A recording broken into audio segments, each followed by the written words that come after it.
Okay, y'all live. Okay, we live now? I can edit it later.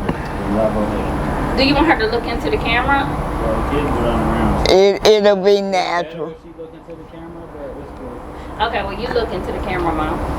No, So the first, it's for her to, you would have to sit over, like sit on my side.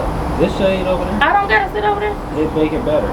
Why? Because then she ain't looking to the side of her. Ain't no chair over here. I'll sit over here. Watch out, Nigel. You can't go in the house.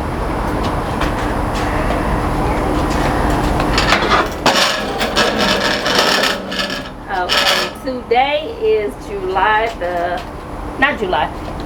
the 11th, 2023. And how do you feel today? I feel great. I'm here with my firstborn, and I feel really great that I've lived as long as I've lived. But you're not that old yet. Yes, I am, PJ. 75, how old can you get? At least to 100. Well, that's what I'm aiming. Okay, well, you still got like a quarter of your life to go. Well, I know I got one job that I have to do before I leave here. And what's that? And that's to be a great leader. Okay. Well, action. And that was told to me from God. Okay, well, you need to get snapping because you already passed the halfway. Well, now, it may mean longer to live. Okay. You know, it's a lot of responsibilities because I've known this years ago. So it's got to be something, because I can tell you what he wants me to tell you. Like I'm going to have a son, and that I was going to be a great leader. I was going to lead from land to land, sea to sea, all over the world until eternity. Now that was told to me. Okay, so if you had to tell your grandkids that are running through the house wild and crazy, you could tell them one thing that you wish that you did different in your life to keep you on the path that you would like to have gone on, what would you tell them to do? Well, one thing, when you're a first mother, you really don't know how to be a mother. You just are. So you try to teach your children what you know, which wasn't much, but it was what you know. And the good things in life, how to treat people, how to do unto others as you want others to do unto you. That's something that I think is great. If you can if you could always choose to be kind to people. But sometimes when you're frustrated or you're not happy, you will.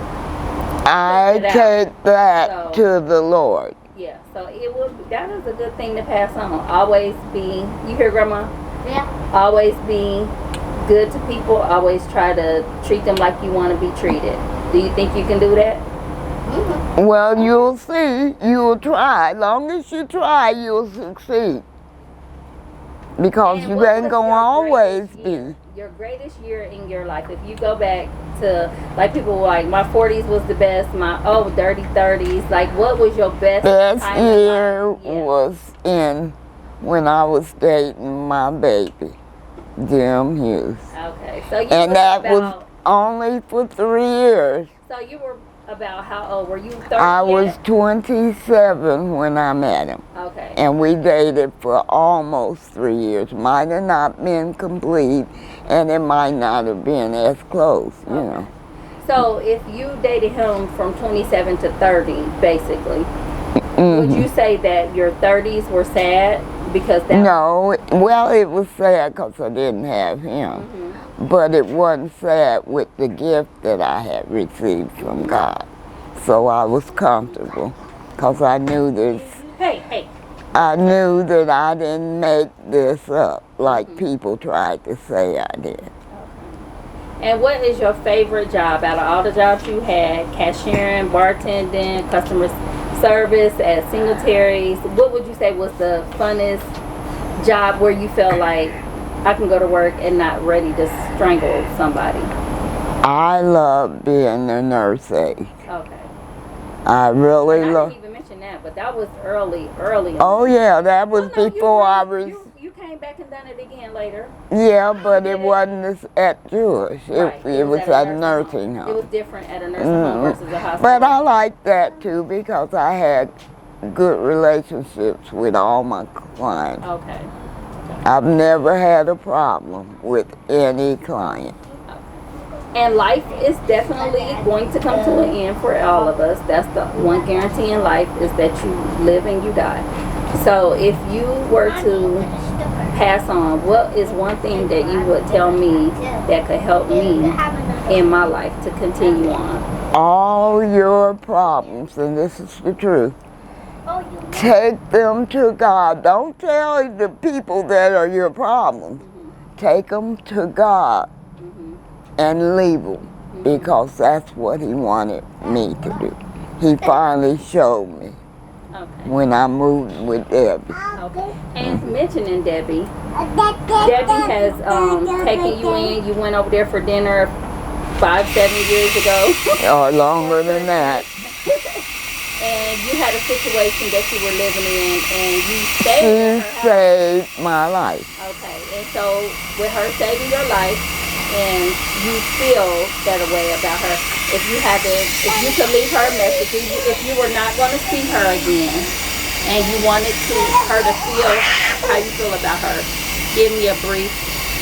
I tell her all the time that I'm thankful for saving my life, because when Debbie took me home with her, my feet had been frostbitten.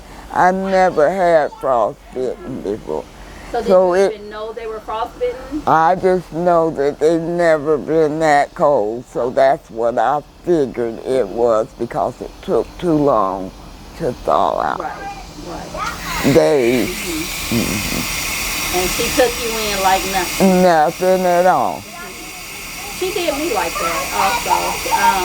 When I was 26 or 27, I had moved to Atlanta with a friend, and things got turned around. I'm not going to say my friend wasn't a friend. She was a friend. But I think I was more than what she bargained for. She didn't have children. I went to her with a 5-year-old and a toddler. And it was not good. It wasn't what she was used to. And I could see it then, but I can really see it now.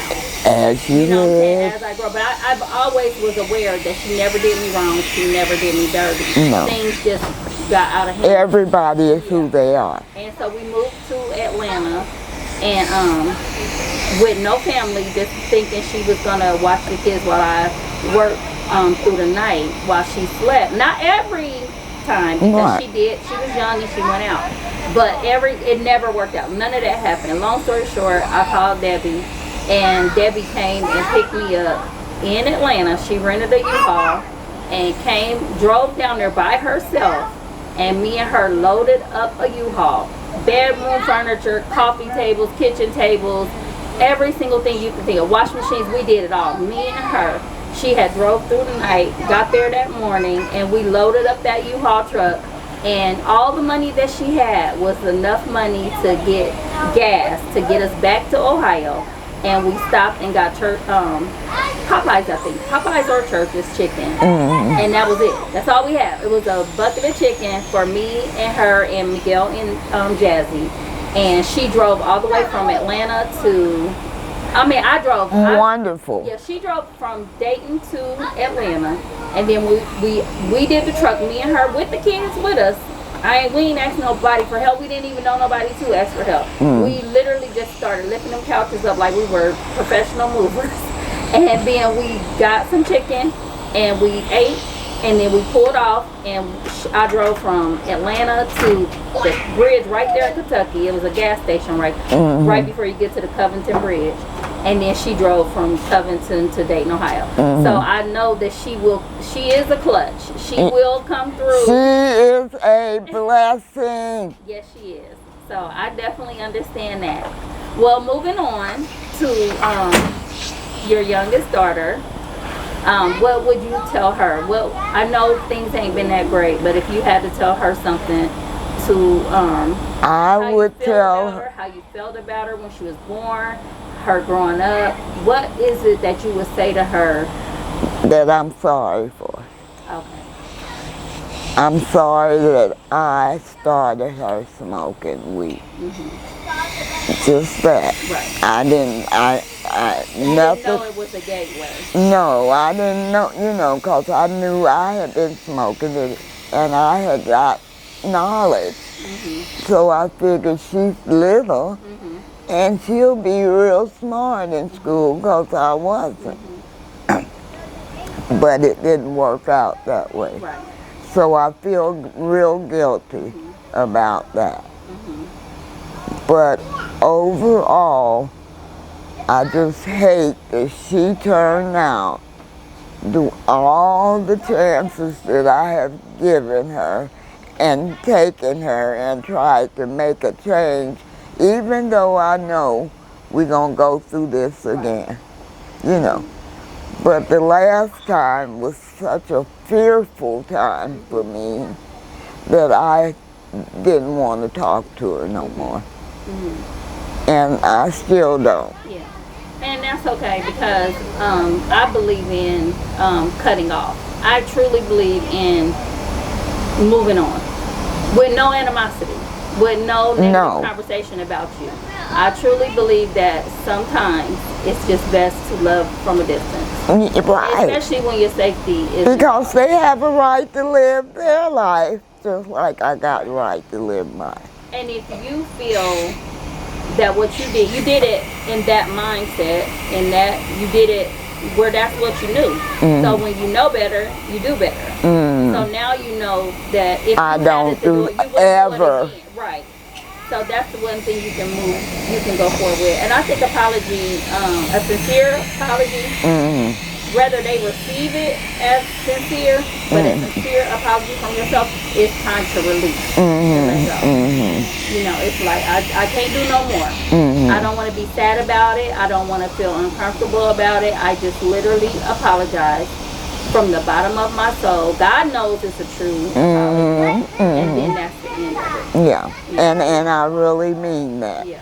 Because that was my mistake, but he forgave me for all my mistakes. Well, when you did that, did you know other people that gave marijuana? No, I didn't tell nobody. Okay. No, so I was just wondering, had you seen other people No. give their children marijuana? No. Okay. But you thought, because it enlightened you, That it would make her... You thought more. So you thought that it was going to make her think more?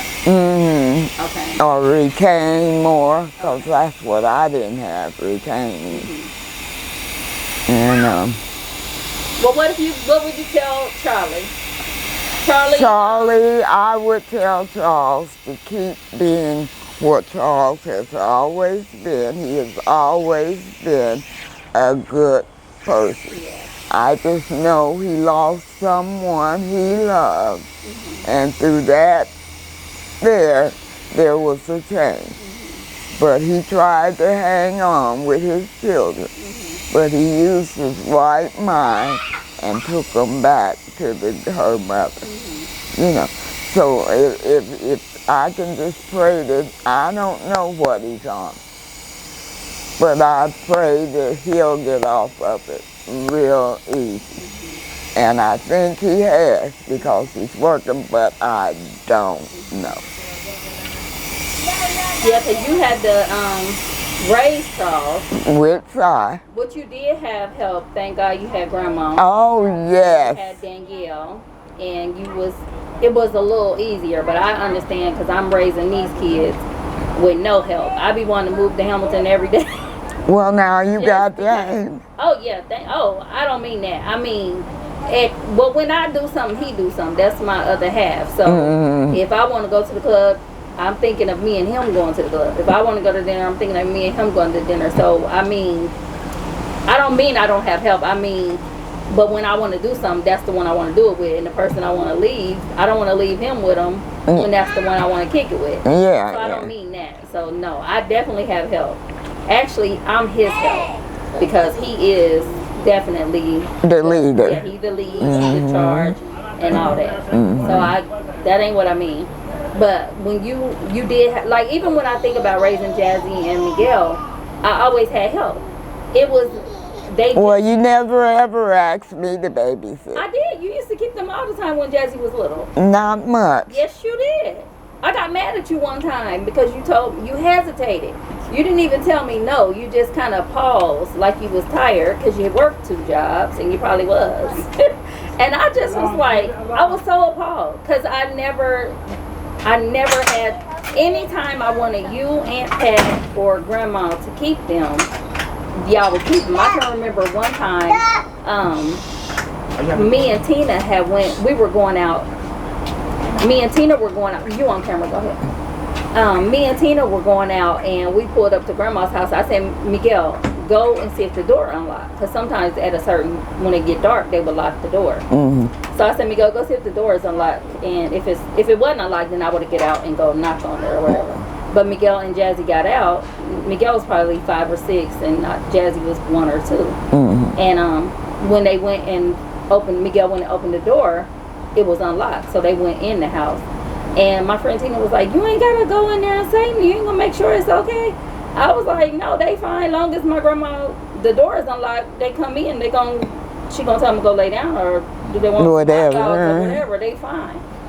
And I knew that was a blessing. I knew that right in that moment that was a blessing. I knew me being able to call Aunt Bev, and Aunt Bev keep the kids and all that. I already knew it was a blessing. But now that I get older, and I met my friend Tasha. When I met Tasha, China's mom, the one that used to live here in Jacksonville, and she didn't have a babysitter for China, I knew, like I really knew, it came even more vibrant in my face because she had so many siblings and aunties and all that. And I was in Dayton at that point where my family was all the way in Hamilton, and she couldn't get nobody to keep them. And then when she would get somebody to keep them, even her family charged her. When she would take her kids to her mom, she had to pay them, and that was just weird to me. Yeah, it's weird to me. Like, my family would never, my grandma wouldn't even know what to even charge me if I even... Well, she wouldn't take like it. I would pay, when I took them to Aunt Bev's, if Keisha or Tasha, as they became teenagers,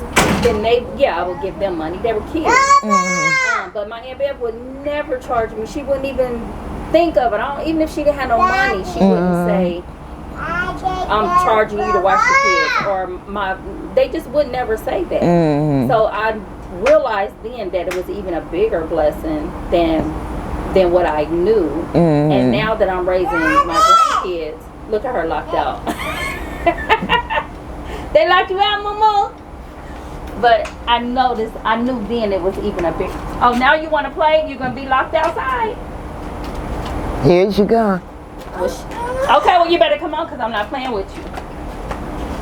With your runny nose. And your scratched off face. Come on, girl. She got cough syrup. Yeah, but I'll give her to her when she get out of the bed. Because it's Benadryl for her runny nose and it makes her sleepy. Cough syrup. Yeah, so I do know that at least you had help when you were raising. Oh yeah, all the time. I could take Jim, I come in from work. I always work. Shut that door, babe. Come in from work. If Mama didn't fix nothing, I'd go in there and fix some hot dogs. something, yeah. And then I'd go up and take my little bath, because, I wanted to be fresh. And then I'd come down and I'd leave y'all looking at Carol Burnett, watching TV when I go out the door with them.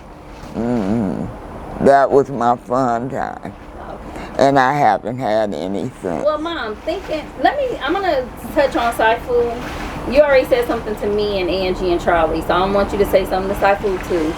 And then I want to ask you about some of your friends. So Saifu you haven't had contact with him, and I know that's your special child.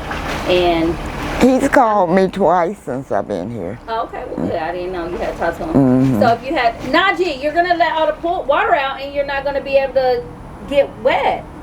It's what's in the pool. Okay, well get him out.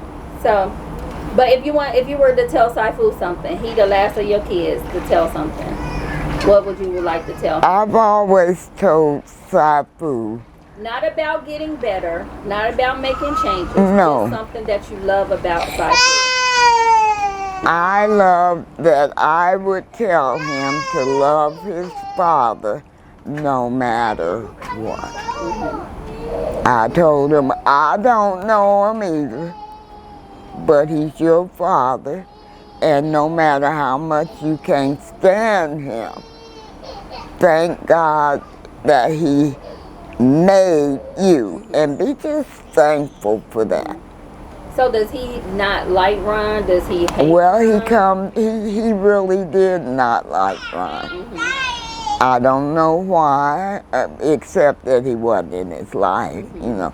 But he got to meet his brothers and stuff, you know, and stuff.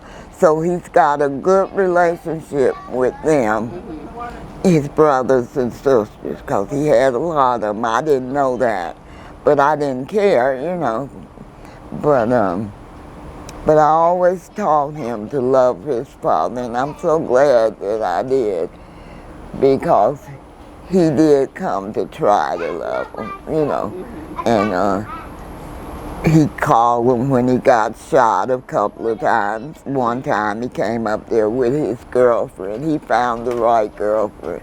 Ron got a girlfriend? Well, he was married. She was real nice, real They nice. ain't together no more?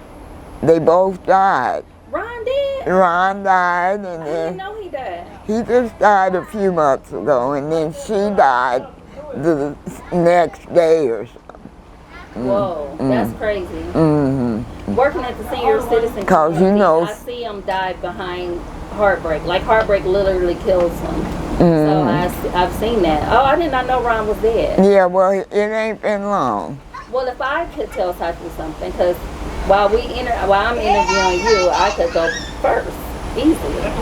But if I had to tell Saifu one thing about him, about how proud of him I am, I think he is a wonderful father. Outside of alcohol and incidences that have happened under the influence of alcohol, I love how committed he has always been to his Even children. when he was still a child, Uh-huh. he was very dedicated to Saifu and Dio and Bree, and it continued on with his other children. You know Right. what I'm saying? And no, he wasn't perfect, and he ain't did none of it perfect, because that's impossible. But he's really been a Good father. father, like a daddy, a father, a papa. Every word of endearment that you can use for A father. he has been that. He will cook for them kids. He don't mind changing their butts. He want to keep them on the snow days, and if he have them on the weekend. I can remember him posting something on Facebook one time, like they had canceled school because it was snow. He had the kids that weekend, and Brittany had picked them up because they had to go to school Monday. But because of the snow they were expecting, they ended up canceling school for Monday. And I remember him posting, "Brittany, bring my kids." He's like, if anybody see Brittany, tell her bring my kids back because ain't no school tomorrow. And I just know, like, he really wanted his kids. That's it. He just wanted to spend time with them. And yeah, he made tons of mistakes and all that, but I really think my brother is an amazing dad. And I also wish that if we had had a family business or something like that, where he could have worked. Because family is literally his everything. He loved being with his family, his cousins, barbecues, even going to funerals, something that, where we all gather. That is something that is just, he's very old-fashioned Sutton when it comes to that. And I admire that. Yeah, he's a good son. He loves me, but I be so mad at him for the things that he does and that he has done that shocked the shit out of me. And since I said something to him, I'm going to say something to my sister. We never had the sibling-sister relationship that we should have had. Especially being so close in age, because when I think of all my friends from growing up, they all are very close to their sisters. They hang out, they do each other's hair, and we never had a sibling relationship, a sister relationship. And she always tells me yes. She's never to this day. If I ask Angie anything, it's always yes. Will you braid Jazzy's hair? Will you take Jazzy's braids down? Will you paint Jazzy's room? Will you help Whatever. us move from Dayton to Jacksonville? Yeah, she right there. I wouldn't even drive down here because it took too long. I flew down here, but she drove. Like, she's always told me yes. And she's the only person that always tells me yes. I guarantee you that she don't even know how to say no if I ask her something. Mm-hmm. So that is something that I feel is special. But we just been just chit-chatting, and Miguel gonna edit this video. Hopefully he edit it down to like 10 minutes or less, and then it'll get posted. Well, if it's good, I want to, you know, if you just come, you know, that'll be great. I don't know where I'm going to start from, but I know that I'm going to be a great leader because God told me. I got my son. Now I'm just waiting on my leadership. So even though I look at my body and almost want to die, really, I know that God's making me strong so that I can take this last walk that He wants me to take. I'm not leaving here until I do that. He wouldn't have told me that if I was. So I'm just having faith. You want to get in, Mila?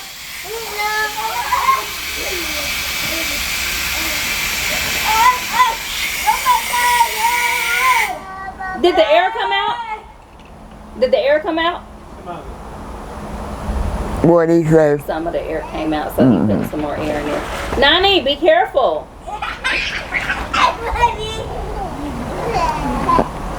Did Sophie get in? Sophie? Yeah, she in. With her hair all over the place. Johnny, can you grab one of those beers out of the refrigerator? A beer out of the refrigerator? I want a small one. And my mom can have one of her cans. Oh my goodness, look at your hair, Sophia. So it'll be easier to comb. No, it won't. Let me tell Miguel to cut this off. Jazz. Not Jazz. Miguel, you can cut this. Okay. Yeah, because you can only talk so long with me. He holding the baby. No, he messing with the TV.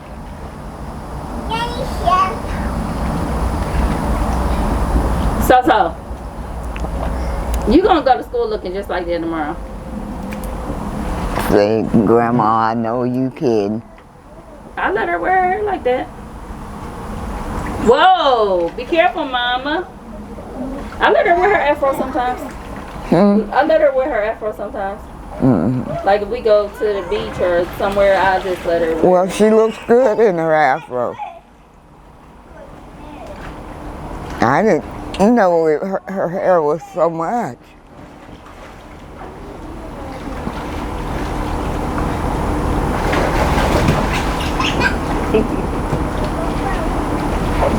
Najee, push her hair out her face for her, please. Push Sophia's hair out of her face. Yeah. That's okay. Don't knock her down, back. Be careful. Go slow on that. Because you're going to pop it. If it get a hole in it. He ain't listening.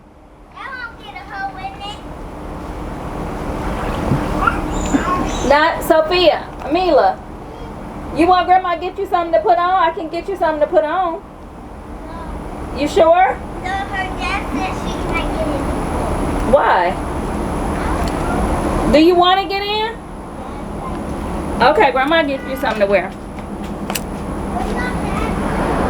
Miguel, I'm getting her something.